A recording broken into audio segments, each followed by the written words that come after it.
नमस्कार दोस्तों। कैसे हो आप? आपका बहुत बहुत स्वागत हमारे अपने रेडियन लर्निंग यूट्यूब चैनल पर। तो प्यारे बच्चों, आपका वर्णमाला वाला टॉपिक चला हुआ है जिसमें आपका स्वर वर्ण आपका कंप्लीट हो चुका है। आज आपके लिए व्यंजन की क्लास होगी, बहुत बेहतरीन क्लास होगी। क्लास को आप जल्दी से जल्दी ज्वाइन कर लें, सेशन बहुत इंपॉर्टेंट होगा। और व्यंजन वाला टॉपिक आपके लिए बहुत मोस्ट इंपॉर्टेंट टॉपिक है। व्यंजन कहते किसे हैं? हमारी हिंदी वर्णमाला में अगर वर्णों की बात करें, हिंदी वर्णमाला में वर्ण की बात करते हो तो प्यारे बच्चों कितने वर्ण हैं? कुल वर्णों की बात करते हैं तो 52 है, 52 वर्ण है। और व्यंजन इनमें से कितने आते हैं? 33 व्यंजन आते हैं। कितने व्यंजन आते हैं? 33 व्यंजन आते हैं। और व्यंजन कहते किसे हैं? व्यंजन अपना में स्वतंत्र नहीं होते, व्यंजन अपना में स्वतंत्र उच्चारित नहीं होते और अन्य वर्णों की सहायता से बोले जाते हैं, अन्य वर्णों की सहायता से बोले जाते हैं। बिल्कुल आप पूरी क्लास चलिए।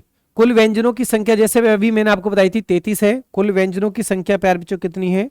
33 व्यंजन वर्ण है। वे वर्ण जो स्वतंत्र उच्चारित नहीं होते, जिन्हें बोलने के लिए अन्य वर्णों की सहायता ली जाती है, उन्हें हम व्यंजन वर्ण कहते हैं। दूसरी बात, जैसे मैंने लिखा के बाद एक आवाज आई, ए की आवाज। जब हम कै बोलते हैं या मैं बोलते हैं तो कै के बाद किसकी आवाज आती है? ए की आवाज आती है। और ए अपना में क्या होता है? एक स्वर वर्ण होता है। तो सीधा सीधा मतलब है कि व्यंजन जो वर्ण है वो स्वर वर्णों की सहायता से बोले जाते हैं। अगर स्वर वर्ण की सहायता से, अगर स्वर नहीं होगा तो व्यंजन नहीं बोला जाता है और व्यंजन के साथ स्वर लगता है। तो यहाँ कै प्लस ए तभी कै बोला जाता है प्यारे बच्चों। चलिए नेक्स्ट, स्पर्शी व्यंजन या वर्गीय व्यंजन किसे कहते हैं? स्पर्शी व्यंजन या वर्गीय व्यंजनों की संख्या कितनी होती है प्यारे बच्चों? 25 होती है। व्यंजनों का वर्गीकरण 3 भागों में डिवाइड है। यहाँ पर पहला स्पर्शी व्यंजन या वर्गीय व्यंजन जिसमें 25 होते हैं। अब 3 वर्ग कौन कौन से होते हैं? एक तो वर्गीय व्यंजन होते हैं, एक ऊष्म व्यंजन होते हैं और एक अंतस्थ व्यंजन होते हैं। क्लियर? चलिए। वे व्यंजन वर्ण वे व्यंजन वर्ण जिन्हें बोलने में जीभ मुख में कहीं ना कहीं स्पर्श करती है। मतलब वे व्यंजन वर्ण जिन्हें बोलने में जीभ मुख में कहीं ना कहीं टच हो जाती है, उन्हें हम वर्गीय स्पर्शी व्यंजन कहते हैं। और ये आपके 5 वर्ग आ जाते हैं प्यारे बच्चों, कचट तप, जिनको आप लिख सकते हैं कचट तप, कचट तप वर्ग, कचट तप वर्ग। अब इसमें देखोगे आप कै वर्ग में 5 आते, कै खे गे घे अणे। तो इसमें भी चे वर्ग है, ये टे वर्ग है, ये ते वर्ग है, ये पे वर्ग है। ये आप देख सकते हो, बहुत सिंपल है आपके लिए। और अगर हम प्रत्येक वर्ग के अंतिम वर्ण में, प्रत्येक वर्ग के अंतिम वर्ण में अगर हम यहाँ पर वर्ण के आगे बिंदी लगा दें तो ये पंचमाक्षर बन जाते हैं, पंचमाक्षर बन जाते हैं। और अगर हम डे और ढे के नीचे बिंदी लगा दें तो ये ताड़न जात बन जाते हैं। जैसे मैंने यहाँ पर लिखा डे, अणे, अणे, ने और मैं। तो अगर हम इनके सामने बिंदी लगा दें तो प्यारे बच्चों ये पांचों के पांचों अपना में क्या है? ये 5 के 5 अपना में क्या है? पंचमाक्षर है। पहली क्लास पे भी मैंने आपको इनको बताया था कि पंचमाक्षर किसे कहते हैं। प्रत्येक वर्ग का अंतिम वर्ण पंचमाक्षर कहलाता है, प्रत्येक वर्ग का अंतिम वर्ण पंचमाक्षर कहलाता है। और ये जो मैंने यहाँ पर डे और ढे के नीचे बिंदी लगाई है, ये आपके क्या है प्यारे बच्चों? ताड़न जात हैं। ताड़न जात, ताड़न जात कितने होते हैं? 2 होते हैं। डे और ढे इनके नीचे बिंदी लगाते हैं और इस एक अणे का मतलब, इस बिंदी का मतलब होता है ए। अगर हम इसको ए लगा के बोलते हैं तो अड और ढे, मतलब हमसे ये बोले नहीं जाते, हम मुख के अंदर से बहुत स्पीड के साथ हम इन्हें बोलने की कोशिश करते हैं। चलिए, एक पॉइंट यहां पर देखो, के वर्ग के जितने भी वर्ण है कंठ से बोले जाते हैं, चे वर्ग के तालु से बोले जाते हैं, टे वर्ग के मूर्धा से बोले, मूर्धा में मसूड़े से बोले जाते हैं, और ते वर्ग के दंत मतलब दांत से बोले जाते हैं, और पे वर्ग के आपके ओष्ठ मतलब होठ से बोले जाते हैं। ये भी आप बिल्कुल क्रम से देख सकते हो आप। चलिए, अंतस व्यंजन, जब अभी जैसे मैंने आपको बताया कि व्यंजन वर्ग कितने वर्गों में डिवाइडेड? 3 में है। तो अंतस व्यंजन या अर्धस्वर भी हम इन्हें कहते हैं। तो इनकी संख्या होती है 4। अंतस व्यंजनों की संख्या कितनी होती है प्यारे बच्चों? 4 होती है। अंतस व्यंजनों की संख्या कितनी है? 4। 4 कौन कौन से होते हैं? ये रे ले वे। अब इस ये रे ले में अगर हम देखते हैं ये और वे, ये और वे, ये प्यारे बच्चों अर्ध स्वर की काउंटिंग में भी आते हैं। अर्ध स्वर, बताओ कौन से दो व्यंजन वर्ण हैं जिनको आधा स्वर भी कहते हैं? ये और वे। ये और वे को आधे स्वर भी बोला गया है क्योंकि ये बहुत आसानी से बोले जाते हैं। इनके बोलने में हवा या मुख को, हवा या जीभ को कहीं भी कोई स्ट्रगल नहीं करना पड़ता, बहुत आसानी से हम इनको बोल देते हैं। ये वे, ये वे। उस व्यंजन की बात करते हैं तो उसमें व्यंजन ये संघर्षी व्यंजन होते हैं चार। चार कौन कौन से होते हैं? स होता है, स होता है, स होता है और है होता है। ये आपके उस व्यंजन है। अगर हम इन चार व्यंजन वर्णों का उच्चारण करते हैं, इनको बोलते हैं, तो इनको बोलते समय हवा को मुख के अंदर फाइट करके बाहर आना पड़ता है, संघर्ष करके बाहर आना पड़ता है। जब कोई फाइट या संघर्ष करता है तो गर्म हो जाता है, तो सीधी सीधी बात है, हवा जब मुख से बाहर निकलती है इनको बोलते टाइम तो वो गर्म निकलती है, तो इसीलिए इनको हम उस व्यंजन भी, हीट व्यंजन भी कह देते हैं। संयुक्त व्यंजनों की संख्या की बात करोगे तो वो भी चार है। ये छह, त्रय, गे, श्री, गणेश, ये चार आपके संयुक्त व्यंजन है। द्विगुण व्यंजनों की संख्या की बात करोगे तो आपके ये भी दो हैं। द्विगुण व्यंजन से मतलब क्या होता है? ताड़न जात होता है, ताड़न जात लिख दीजिए। या द्विगुण व्यंजन भी हम ताड़न जात या फेंके हुए चिन्ह, फेंके हुए चिन्ह भी हम इनको कह सकते हैं, के चिन्ह, या प्यार जो विकसित व्यंजन भी हम इनको कहते हैं। हमारी हिंदी वर्णमाला में विकसित व्यंजनों की संख्या कितनी है? विकसित व्यंजन कह के पूछे, फेंके चिन्ह कह के पूछे, ताड़न जात कह के पूछे, द्विगुण व्यंजन कह के पूछे तो अड़े अड़े आपको लगा देना है, बिल्कुल बेहतरीन तरीका से, बहुत सिंपल तरीका से। चलिए प्यारे बच्चों, क्लास को आप लास्ट तक वॉच करते हैं। क्लास आपके लिए बहुत बेहतरीन क्लास हो रही है प्यारे बच्चों। यहां पर नोट लिखा हुआ है प्यारे बच्चों, सिरोरेखा। ये पॉइंट मैंने आपको समझाया था। अगर किसी वर्ण के ऊपर लाइन आती है तो उसको हम सिरोरेखा कहते हैं, और वर्ण के बीच में अगर लाइन आती है तो उसको हम खड़ी पाई कहते हैं। ये भी मैंने आपको समझाया था। वर्ण के ऊपर बिंदी आती है तो उसे अनुस्वार कहते हैं, ये भी मैंने आपको समझाया था। वर्ण के बाद बिंदी आती है तो उनको पंचमाक्षर कहते हैं, उनको हम पंचमाक्षर कहते हैं। किसी वर्ण के नीचे बिंदी आ जाए तो उनको हम ताड़न जात कहते हैं, ताड़न जात कहते हैं प्यारे बच्चों। अगर किसी वर्ण से पहले बिंदी आए तो उसको नुक्ता कहते हैं। ये मैंने आपको पहली क्लास में भी समझाया था। तो प्यारे बच्चों बिल्कुल आप डिक्टो देखोगे, इनके नंबर कितने होते हैं, कैसे होते हैं, बिल्कुल पूरी क्लास के साथ बने रहे। क्लास आपको बहुत बेहतरीन तरीका से क्लास मिल रही है, और हमारे अपने रीडिंग चैनल को आप सब्सक्राइब जरूर करें, और क्योंकि हमारा रीडिंग चैनल क्वालिटी के साथ कोई समझौता नहीं करेगा। नेक्स्ट, जैसे अभी आपने लिखा ताड़न जात, दो होते हैं, बिल्कुल लिख दीजिए डे, मतलब डे और ढे, ये हमारे ताड़न जात है। कोई भी शब्द ताड़न जात से प्रारंभ नहीं होता, ये भी मैंने आपको पहली क्लास में बताया था। उचित फेंके हुए व्यंजन या फेंके हुए चिन्ह भी हम इनको किसको बोलते हैं? ताड़न जात को बोलते हैं। टे वर्ग का तीसरा चौथा, ये इसको यहां सटाओगे। नुक्ता, नुक्ता व्यंजन, नुक्ता वर्ण पांचवें वर्ण पर लगता है, मतलब नुक्ता वर्ण जो आएगा, नुक्ता वर्ण कौन कौन से हमारे नुक्ता वर्ण है? नुक्ता वर्ण हमारे पांच है। एनसीईआरटी के अकॉर्डिंग बात करोगे तो तीन है प्यारे बच्चों। एनसीईआरटी नुक्ता वर्ण मानती है सिर्फ तीन को, खजब इन तीन को मानती है प्यारे बच्चों। एनसीईआरटी के अकॉर्डिंग नुक्ता वर्ण ये है, लेकिन के और आपका गे भी नुक्ता वर्ण में काउंट होते हैं। तो ऐसे टोटल नंबर ये कितने हो जाएंगे? 5 हो जाएंगे। चलिए, अंतस्थ व्यंजन ये रेलवे मैंने आपको बता दिया है अभी।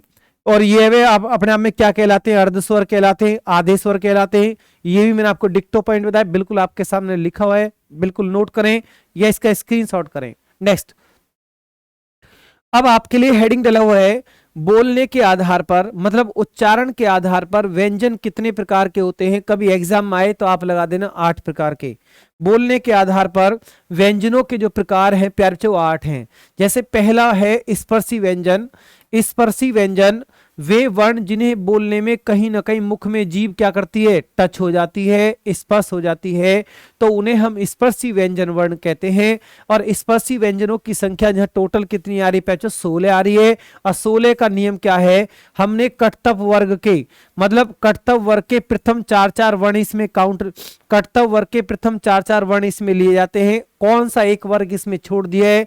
आप इसमें देखकर कमेंट्स भी कर सकते हैं कि सर एक वर्ग इसमें छोड़ा गया है, कौन सा वर्ग? 6 वर्ग। कचटता पूरा 5 वर्ग का होता है, 5 वर्ग होते हैं, लेकिन 6 वर्ग नहीं लिया गया इसमें। कटता वर्ग के प्रथम 4 जो वर्ण होते हैं वो स्पर्शी व्यंजन कहलाते हैं। इस तरह से आपको याद करना है। दूसरा है संघर्षी व्यंजन वर्ण, जो टोटल नंबर कितने होते हैं, 4 होते हैं। संघर्षी व्यंजन से मतलब होता है जिस वर्ण का उच्चारण करते समय वायु को संघर्ष करके बाहर आना पड़ता है, जैसे आपके ये उस व्यंजन वाले हो गए से है। क्लियर? बिल्कुल नोट करें। उम्मीद करता हूं कि आपको ये बिल्कुल बहुत अच्छे से समझ में आ रहा होगा। और नोट में मैंने लिखा खजब, मतलब फिर वही बात मैं नोट करके आपको फिर दोबारा से बताइए, ये अरबी फारसी के शब्द हैं और ये हमारे नुक्ता वर्ण है। क्या है?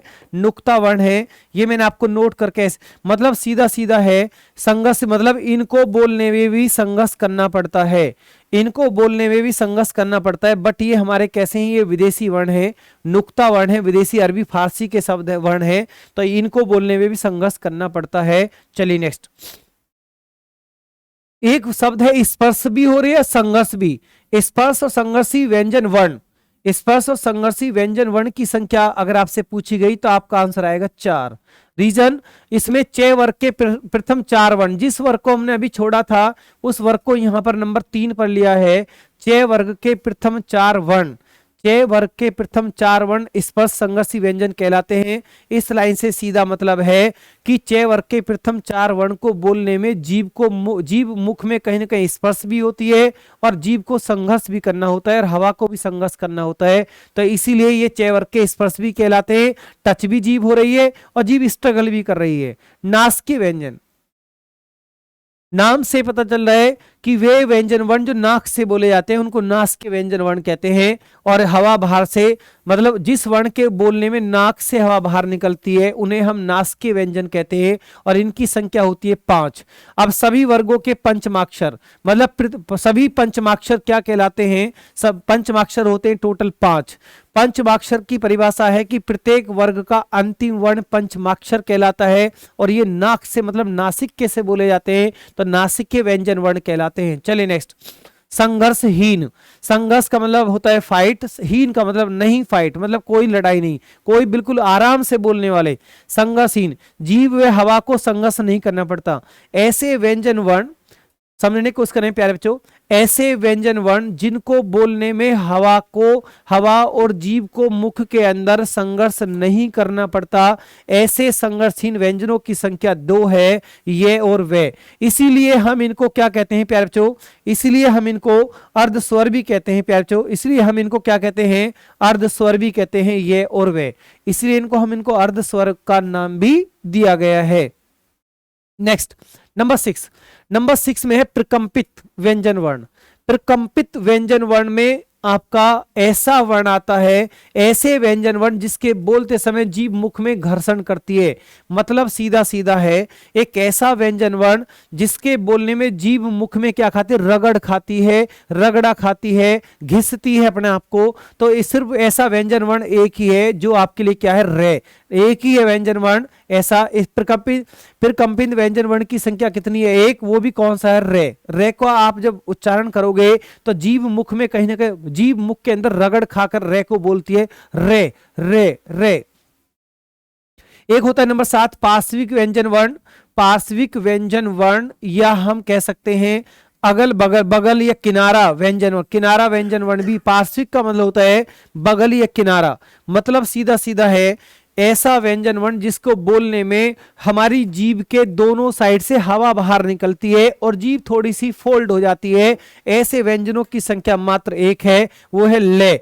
नहीं, वरना आप ले का उच्चारण करके देखोगे, आप ले, जैसे आप ले बोलोगे तो जीभ अंदर की तरफ थोड़ा सा जीभ हल्की सी फोल्ड होती है, मुड़ती है और जीभ के साइड से हवा बाहर निकल जाती है। ऐसे व्यंजन वर्ण को कहते हैं पार्श्विक व्यंजन वर्ण या अगल बगल किनारे, अगल बगल किनारा। पार्श्विक का मतलब अगल बगल से, जीभ के अगल बगल से हवा का बाहर निकलना। ऐसे व्यंजन वर्ण है ओनली एक, ले। चलिए इसके बाद नंबर 8 पे आता है ताड़न जात।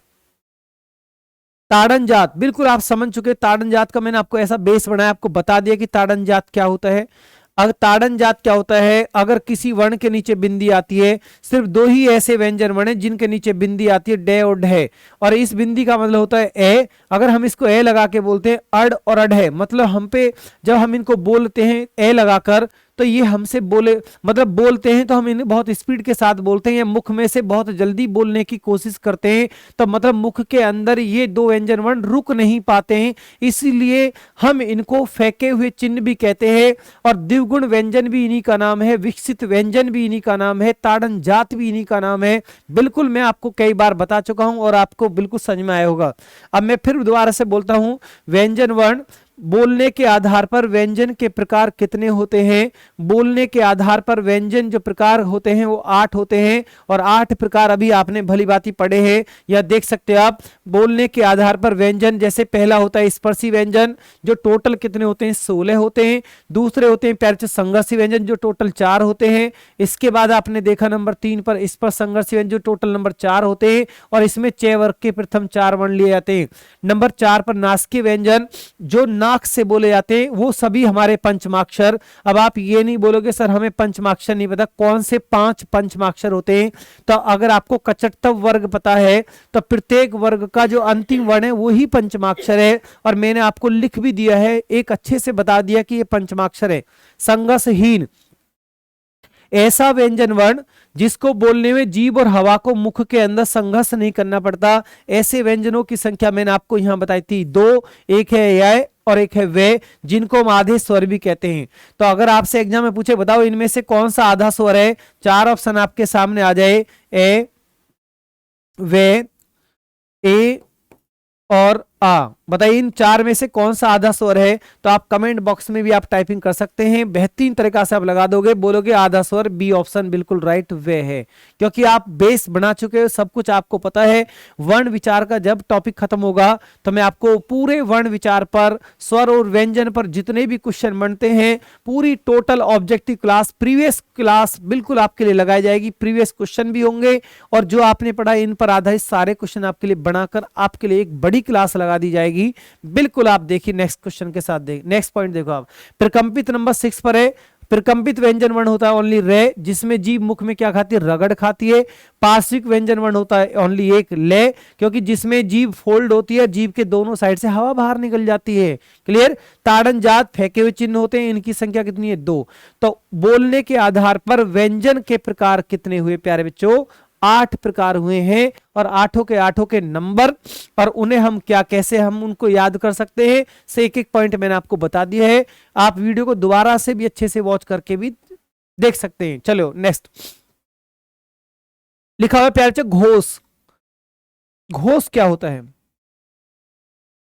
घोष का मतलब होता है कंपन। घोष का मतलब प्यारे बच्चों क्या होता है? घोष का मतलब होता है कंपन। घोष, घोष कंपन, या कंपन को आप बोल सकते हैं गूंज, या नाद, या वाइब्रेट। जैसे आपका मोबाइल वाइब्रेट करता है, जैसे आपका मोबाइल वाइब्रेट करता है, झंझनाट करता है, तो झंझनाट को ही क्या बोलते हैं? अगर आपको घोष समझ में नहीं आ रहा तो कंपन समझ में आ रहा होगा। कंपन का मतलब समझ में नहीं आ रहा तो मतलब गूंज समझ में आ रही है। जैसे गूंज आती है, गूंज का मतलब झंझनाट होती है, वाइब्रेट होता है, यानी कि भिन भिनाता है, तो उसको क्या कहते हैं? नाद भी बोलते हैं। 1 2 3 4, एक शब्द के 4 प्रवाची मैंने आपको यहाँ बताए, मतलब सबका एक होता है। और आधार व्यंजनों का वर्गीकरण इसमें है, एक होते हैं आपके घोष, एक होते हैं अघोष, और एक होते हैं सघोष। अघोष का मतलब ए का मतलब होता है ए का मतलब होता है नहीं, घोष का मतलब होता है कंपन। मतलब सीधा सीधा है, ऐसे व्यंजन वर्ण, ऐसे मतलब व्यंजन भी हो सकते हैं, स्वर भी हो सकते हैं, ऐसे वर्ण जिनके बोलने पर कंपन पैदा होता है, कंपन उत्पन्न होता है, उन्हें ऐसे व्यंजन वर्ण जिनके बोलने में कंपन पैदा होता है, साथ में कंपन पैदा होता है, उन्हें हम बोलते हैं सघोष, या हम इसको घोष भी कह सकते हैं। और ऐसे वर्ण जिनके बोलने में गूंज नहीं आती, झंझनाहट नहीं होती, उन्हें हम अघोष कहते हैं। तो पहले सबसे पहले आपको इनकी परिभाषाएं पता होना चाहिए कि मतलब दोनों को क्या होता है। मतलब घोष कितने प्रकार के होते हैं? 2 प्रकार के घोष होते हैं, एक होता है अघोष, एक होता है सघोष। अघोष का मतलब होता है ए का मतलब नहीं, घोष का मतलब कंपन। वे वर्ण जिन्हें बोलने में कंपन नहीं होता उन्हें अघोष कहते हैं। वे वर्ण से का मतलब साथ में, और घोष का मतलब कंपन। वे हमारे वर्ण जिनको बोलने में साथ में कंपन पैदा होता है, कंपन उत्पन्न होता है, उन्हें हम सघोष कहते हैं। और ये याद करने का तरीका, प्रत्येक वर्ग का पहला व दूसरा वर्ण, प्रत्येक वर्ग का पहला दूसरा वर्ण मतलब पहला, जैसे प्रत्येक वर्ग मतलब कितने वर्ग हैं, 5, कचट तप, कै वर्ग और चे वर्ग, कचट तप, कै वर्ग और चे वर्ग के पहले और दूसरे वर्ण उठाओगे तो कितने हो जाएंगे, 2 पंजे 10, और 3 हमने उस व्यंजन के उठा लिए, उस व्यंजन के से तीनों से उठाया है, तो टोटल 10 तो ये हो गए ऊपर और 3 ये हो गए, तो टोटल कितने हो गए, 13। अगर आपसे कोई पूछे कि अघोष वर्णों की संख्या कितनी है, अघोष वर्णों की संख्या कितनी है, 13 है। और इधर के नियम पे जाओगे तो प्रत्येक वर्ग का तीसरा, जैसे मैं यहां लिख देता हूं आपके लिए, प्रत्येक वर्ग का तीसरा वर्ण, चौथा वर्ण, पांचवा वर्ण। अब एक वर्ग में से 3 उठाए तो 5 वर्ग, 5 तिया 15, ये प्यारे जो 15 हो जाते हैं। और ये रे लेवे अंतस व्यंजन चारों के चारों उठा लिए जाते हैं, 4 ये हो गए, और है उठा लिया हमने, उस व्यंजन है उधर नहीं गया था, यहां पर जोड़ा, 4 1 5, 15 5 कितने हो गए प्यारे बच्चों, ये टोटल नंबर 15, 4 + 1 कितने हो गए, 20। और सभी स्वर सघोष होते हैं, सभी स्वर का मतलब प्यारे बच्चों कितने स्वर, 11 स्वर। तो आपने यहां देखा ये टोटल कितने हो, 20, अगर मैं 11 और जोड़ दूं तो टोटल क्या, 31। अब अगर आपसे कोई नंबर पूछे कि सघोष वर्णों की संख्या कितनी है तो 31 बोलना है, और आपसे अघोष वर्ण की संख्या बोले तो आपको 13 बोलना है। अब मैं उम्मीद करता हूं कि आपको सघोष और अघोष 100% समझ में आ गया होगा। ऐसे फिर दोबारा से बोलता हूं, ऐसे वर्ण जिनको बोलने में कंपन पैदा होता है उन्हें हम सघोष कहते हैं या घोष कहते हैं। ऐसे व्यंजन, ऐसे वर्ण जिन्हें बोलने में कंपन पैदा नहीं होता उन्हें अघोष कहते हैं। ऐसे वर्ण जिनमें कंपन नहीं होता उनकी संख्या 13 है। अब कौन कौन से वर्ण है वो आप यहां पर देख सकते हो, है नहीं में क्वेश्चन आएंगे तो आपके गलत नहीं होने चाहिए। चलिए नेक्स्ट, प्रत्येक वर्ग का तीसरा, यहां पर प्रत्येक वर्ग का पहला, तीसरा, पांचवा, ये अल्पप्राण, चलो कोई बात नहीं, ये अल्पप्राण है प्यारे बच्चों। अल्पप्राण पहले आप समझोगे, अल्पप्राण और महाप्राण क्या होते हैं, अल्पप्राण और महाप्राण क्या होते हैं। अल्प, एक मैंने लिखा अल्पप्राण, एक लिखा मैंने महाप्राण। पहले आप उस पॉइंट पे ना जाएं, पहले आप इसको समझ लें। अल्प का मतलब हमेशा क्या होता है, कम होता है। प्राण का मतलब वायु होता है, मतलब ऐसे वर्ण जिनको बोलने में मुख से हवा कम निकलती है। ऐसे ऐसे हमारे वर्ण जिन्हें बोलने पर हवा मुख से कम निकलती है, कम जोर लगाना पड़ता है, उन्हें अल्प प्राण कहते, और उन्हें अल्प प्राण वर्ण कहते हैं। और ऐसे वर्ण जिन्हें बोलने में मुख से हवा ज्यादा बाहर निकलती है, ज्यादा हवा बाहर निकली, ज्यादा बोलने पर खिंचाव हो रहा है, हवा मुख से ज्यादा बाहर निकल रही है, उन्हें महाप्राण कह देते हैं। बस ये डिफरेंस है। अब कौन से तो हमारे वर्ण अल्पप्राण होते हैं और कौन से हमारे महाप्राण होते हैं, मतलब कौन से वर्णों को बोलने में मुख से हवा कम निकल रही है और कौन से वर्णों को बोलने में मुख से हवा ज्यादा निकल रही है, बस यही तो आपसे पूछा गया। अब इस अल्प प्राण का नियम है कि प्रत्येक वर्ग का पहला, तीसरा, पांचवा, समझ जाओ, 5 या 15, ये हो गए 15। अंतस व्यंजन कितने होते हैं, 4, 15 और 4 19। सभी स्वर को आप, इसने बोला कि सभी स्वर भी अल्प प्राण होते हैं, तो प्लस 11, तब प्यारे बच्चों इनको जोड़ोगे तो टोटल 11 4 15 दूनी 30 से टोटल कितने हो गए, 30। क्लियर। अगर आपसे अल्प प्राण की संख्या पूछेगा तो आपको 30 बताना है। महाप्राण का नियम, महाप्राण से मतलब होता है वे वर्ण जिन्हें बोलने में मुख से हवा ज्यादा बाहर निकलती है उन्हें महाप्राण कहते हैं। महाप्राण का नियम है प्रत्येक वर्ग का दूसरा चौथा, प्रत्येक वर्ग का दूसरा चौथा मतलब 2 पंजे 10 प्लस उस व्यंजन कितने हैं, 4, तो टोटल कितने हो गए प्यारे बच्चे, 14। देखो आप ये लिख दिया यहां पर 14। क्लियर। तो महाप्राण टोटल होते हैं 14। ज्यादा मात्रा में वायु का बाहर निकलना क्या कहलाएगा, महाप्राण कहलाएगा। मुख से जिस वर्ण को बोलने पर हवा मुख से कम निकलती है उसे अल्प प्राण वर्ण कहते हैं। अब मैं आपसे उम्मीद करता हूं कि आपको अघोष, सघोष, अल्पप्राण, महाप्राण चारों ही कंसेप्ट आपके क्लियर हो गए होंगे। तो प्यारे बच्चों देखो आप नेक्स्ट,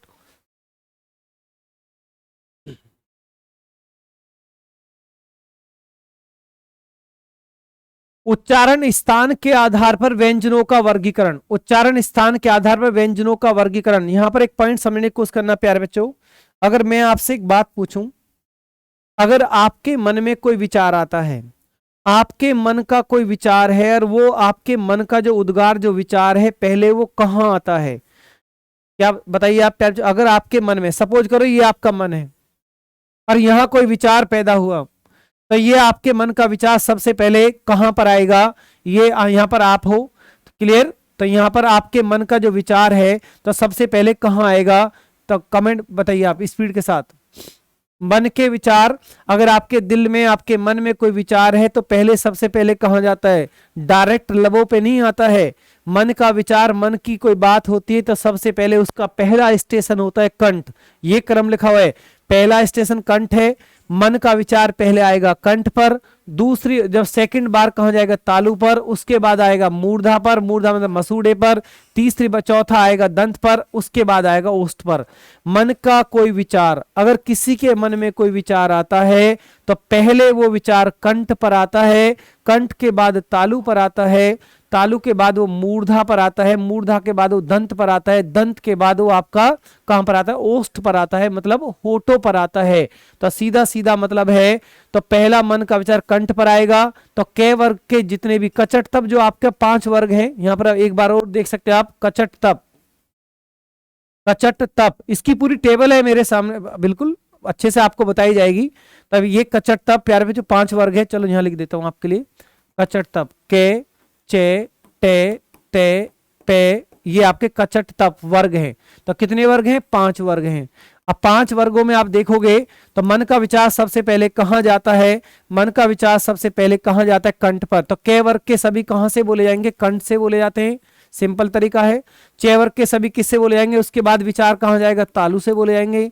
इसके बाद टे वर्ग के कहां से बोले जाएंगे? मूर्धा, मूर्धा किसे कहते हैं? मसूड़े को कहते हैं। ते वर्ग में उसके बाद दंत पे चले जाएंगे, दंत के बाद पे वर्ग के किससे बोले जाते हैं? ओष्ठ से बोले जाते हैं, मतलब होठों से बोले जाते हैं। इसकी पूरी तालिका आएगी, कौन सा वर्ण, कौन सा स्वर, कौन सा व्यंजन वर्ण कहां से बोला जा रहा है और कहां से वे बोला जाता है, कहां से है बोला जाता है, कहां से ले बोला जाता है, कहां से अनुस्वार बोला जाता है, कहां से विसर्ग बोला जाता है, कहां से हमारे ऊष्म व्यंजन बोले जाते हैं, कहां से हमारे अंतस्थ व्यंजन बोले जाते हैं। तो प्यारे बच्चों, आज मैंने आपको व्यंजन का एक टॉपिक बताया जिसमें मैंने आपको उच्चारण बोलने के आधार पर व्यंजन 8 प्रकार के मैंने आपको समझाए हैं। व्यंजन टोटल कितने होते हैं? व्यंजन टोटल 33 होते हैं, जिनको हमने 3 भागों में डिवाइड किया। एक वर्गीय व्यंजन, एक ऊष्म व्यंजन, एक अंतस्थ व्यंजन। ऊष्म व्यंजन भी 4 होते हैं, अंतस्थ व्यंजन भी 4 होते हैं, वर्गीय व्यंजन होते हैं 25, जो आप देख पा रहे हो कचट तप। पर एक वर्ग में 5 वर्ण आते हैं, तो 5 पंजे 25। तो प्यारे बच्चों, कहां से कौन से स्थान से, कौन सी जगह से, कौन से प्लेस से कौन सा व्यंजन वर्ण बोला जा रहा है या स्वर वर्ण बोला जा रहा है, ये टॉपिक आपको अगली वीडियो में मिलेगा। तो प्यारे बच्चों, आज के वर्ण विचार की जो क्लास आपको दी गई है, तो क्लास आपको कैसी लगी? क्लास अगर आपको अच्छी लगती है तो क्लास को आप लाइक एंड शेयर जरूर करें। तो प्यारे बच्चों, मिलते हैं अब नेक्स्ट क्लास के साथ। धन्यवाद, गुड नाइट।